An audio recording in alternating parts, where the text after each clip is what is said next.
Let's start to break this one down, one of the marquee matchups around the NHL this evening. It is the Philadelphia Flyers and the Pittsburgh Penguins. The Penguins, a team you know very well. Sidney Crosby and the Penguins renewing their state rivalry with a Flyer squad looking to snap a 7-game losing streak. 5 points separate the top 6 teams in the Metro. Brian Elliott has expected to start against Matt Murray for the Penguins. Here to talk about the Pittsburgh Penguins, radio play-by-play voice Josh Getzoff. Josh, this is unfamiliar territory for the Pittsburgh Penguins on the outside of the playoff picture looking in. And the one thing that we keep circling back to is a 5-on-5 play by the Penguins. Where has the offense gone?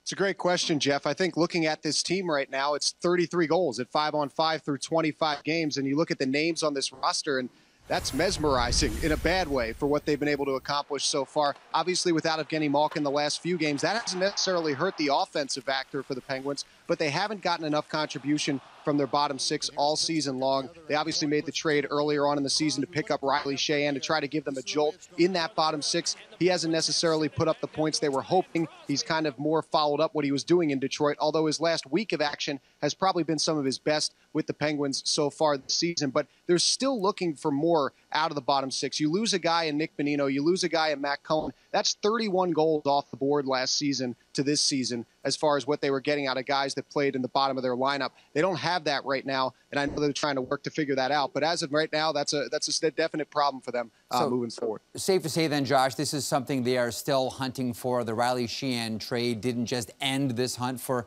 more help in the bottom 6?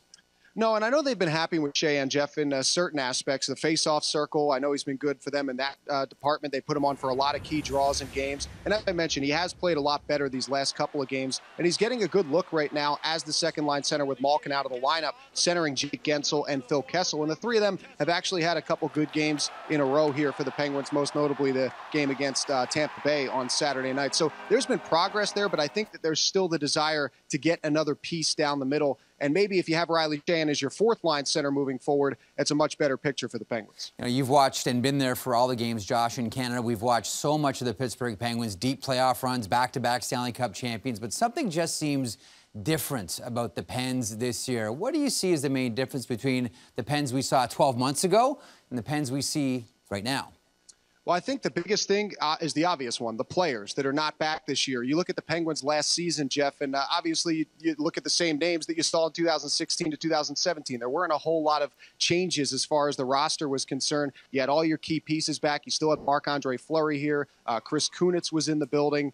Nick Bonino and Matt Cullen, as I mentioned, all back from that 2016 team into last season. Then you come into this season and you lose all those players. You even lose a Ron Hainsey, who obviously didn't have the same prolonged impact in Pittsburgh, but was a top-pair defenseman, as a matter of fact, last year for the Penguins en route to winning the Stanley Cup with Brian Dumoulin when Chris Letang was out. So it's a lot of key pieces that needed to be replaced on this roster, and that, from that matter, is still a work in progress for this Penguins team. But when you look at what they have as far as this year compared to last year, it's a lot of plug-and-play in their lineup. Greg McKegg signed this summer to a two-way deal by Jim Rutherford. He makes the team out of training camp. I don't know if he's the long-term answer down the middle as the fourth-line center. That's just one of the questions for this team up front. Now, defensively, I think they made a good addition in getting Matt Hunwick from the Toronto Maple Leafs. He missed 15 games with a concussion, but the management, Mike Sullivan, very impressed with what he's done so far on the blue line in a limited play for the Penguins, obviously missing all that time with the injury. So I think overall, the biggest thing are the key pieces. They lost a lot of glue from that locker room last year, and it takes some time to build that back up, especially when you have the schedule they've had early on in the season. Mike Sullivan has not been quiet to point out 16 games in 31 days. They lead the league with 19 back-to-backs. They've already played 7 of them and just picked up their first win in the second half of a back-to-back on Saturday night against Tampa Bay. So they're starting to show signs that they're coming along here, but as expected, it has been some rough sledding early on. Some great information from Colby Armstrong's favorite host. Josh, thanks so much for doing this. Jeff, you're his favorite. Let's be honest here.